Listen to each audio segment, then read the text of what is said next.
নমস্কার বন্ধুরা, ঈশায়ান মাম্মাস কিচেনে আমি সোনালি আপনাদের সবাইকে স্বাগত জানাচ্ছি। আজকে আমি হাজির হয়েছি, দেখুন একদম মাঠ থেকে তুলে আনা টাটকা একদম দেশি কলমি শাক নিয়ে।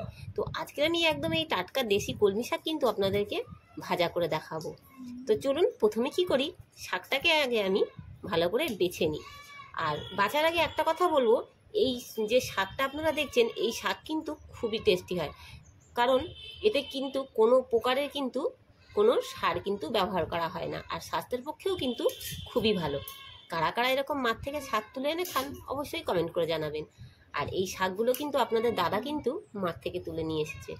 দেখুন কত সুন্দর কচি এবং লকলকে, এই দেখুন। তো আসুন প্রথমে কিন্তু এগুলোকে একটু পরিষ্কার করে নিই। আর এতে কিন্তু খুব একটা পোকামাকড়ও থাকে না।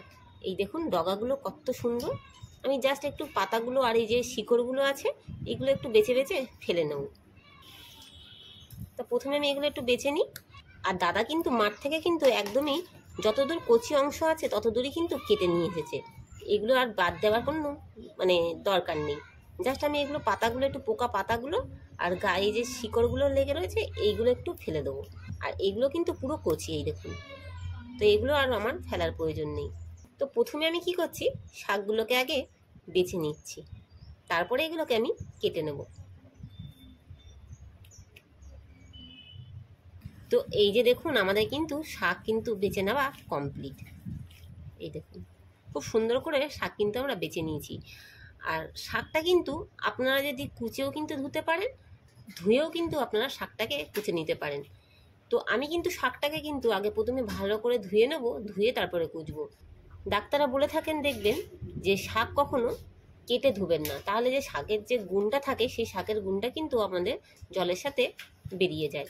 তো আমি তার জন্য কি করব, শাকটাকে প্রথমে ভালো করে ধুয়ে নেব, ধুয়ে নিয়ে তারপরে এটাকে কেটে নেব। তো প্রথমে আমি এটাকে ভালো করে ধুয়ে আনছি। শাকটা কিন্তু এই দেখুন ধুয়ে নিয়ে চলে এসেছি।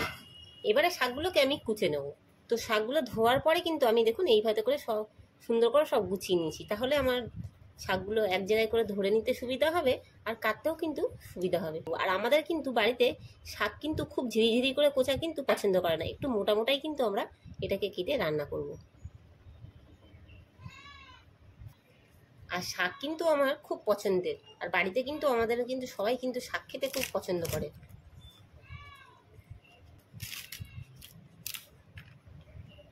খুব একটা মোটাও করে কাটবো না, আবার খুব একটা ঝিরিঝিরি করেও এটাকে কোচাবো না।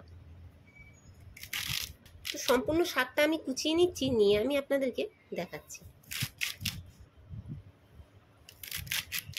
তো এই যে আমাদের কিন্তু দেখুন শাক কিন্তু কুচিয়ে নেওয়া হয়ে গেছে। এবার চলুন শাকটাকে ভেজে নেওয়া যাক। আর শাকটাকে কিন্তু আমি কোনো এক্সট্রা ভাপিয়ে নেব না, একদম ডাইরেক্ট কিন্তু আমি শাকটাকে রান্না করব। তো দেখা হচ্ছে চলুন রান্নাঘরে। এবারে কলমি শাকটা আমরা ভেজে নেব। সর্ষের তেল দেবো কড়াইতে, দুটো শুকনো লঙ্কা আর দেবো কালো জিরে। ফোড়নটাকে একটু ভেজে নেব। পেঁয়াজ আর কাঁচা লঙ্কা এখানে আমি ভালো করে কুচিয়ে নিয়েছি। এখানে আমি 3টে কাঁচা লঙ্কা দিয়েছি আর একটা বড় সাইজের পেঁয়াজ দিয়েছি। পেঁয়াজটা একটু হালকা করে ভেজে নেব, খুব বেশি কিন্তু পেঁয়াজটা একটা ভাজার প্রয়োজন নেই। শাক ভাজাতে একটু হালকা পেঁয়াজটা ভাজলেই দেখবেন খেতে ভালো লাগে। এর থেকে পেঁয়াজ আমি আর বেশি ভাজছি না। এবারে কুচিয়ে রাখা শাকটাকে দিয়ে দিচ্ছি, পরিমাণ মতো একটু নুন দিয়ে দিচ্ছি। আর সবসময় কিন্তু নুনটা একটু কম দেবেন, তাহলে পরে যদি অসুবিধা হয় নুনে কিন্তু দিয়ে নেওয়া যাবে, কিন্তু বেশি হলে কিন্তু আর কিছু করার উপায় থাকবে না। তো ভালো করে মিক্স করে নিয়ে আমি ঢাকা চাপা দিয়ে শাকটাকে একটু রান্না করে নেবো। অতি অবশ্যই কিন্তু আপনাদের জালটা কিন্তু কমিয়ে দিতে হবে। তো ঢাকা চাপা দিয়ে শাকটাকে আমি রান্না করে নেবো। তো এদিকে কিন্তু দেখুন শাকটা কিন্তু আমার প্রায় সিদ্ধ হয়ে হয়েছে। এবার আমি কি করছি, হলুদটা দিচ্ছি। হলুদটা প্রথমে দিলাম না একটা কারণ, দেশি কলমি শাক একটু সিদ্ধ হতে দেরি হয়, তো তার জন্য কিন্তু আমি হলুদটা আগে দিইনি। এবারে আবারও হলুদটা একটু দিয়ে নেড়ে ছেড়ে, আর সামান্য একটু সিদ্ধ হলেই কিন্তু শাকটা আমার হয়ে যাবে। তো নেড়ে ছেড়ে আমি আবারও কি করছি, ঢাকাটা একটু চাপা দিচ্ছি।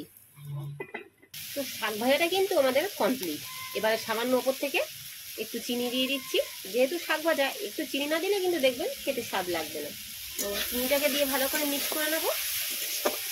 আর অতি অবশ্যই চেষ্টা করবেন যদি আপনারা মাঠে ঘাটে যদি এরকম দেশি কলমি শাক পান তো অবশ্যই এটাকে নিয়ে বাড়িতে একবার রান্না করে ট্রাই করতে দেখবেন। হাইব্রিড যে কলমি শাক হয় তার থেকে কিন্তু এর টেস্টটা কিন্তু আরও দ্বিগুণ হয়, আর স্বাস্থ্যের পক্ষেও কিন্তু খুবই উপকারী। তো ব্যাস, এবার এটাকে আমি নামিয়ে নেব।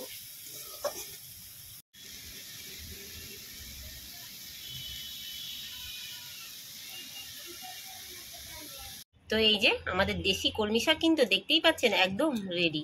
আশা করব আমাদের ভিডিও আজকে সকলের ভালো লাগবে। যদি ভালো লাগে তো অবশ্যই একটি লাইক, শেয়ার এবং কমেন্ট করে দেবেন। আর যারা এখন আমাদের চ্যানেল নতুন বন্ধু হননি তারা অবশ্যই আমাদের চ্যানেলটিকে সাবস্ক্রাইব করে নেবেন। তো আজকের মতন এতটুকু, আবারও দেখা হচ্ছে নতুন কোনো রেসিপি নিয়ে। ততক্ষণ সবাই সুস্থ থাকুন, ভালো থাকুন। ধন্যবাদ।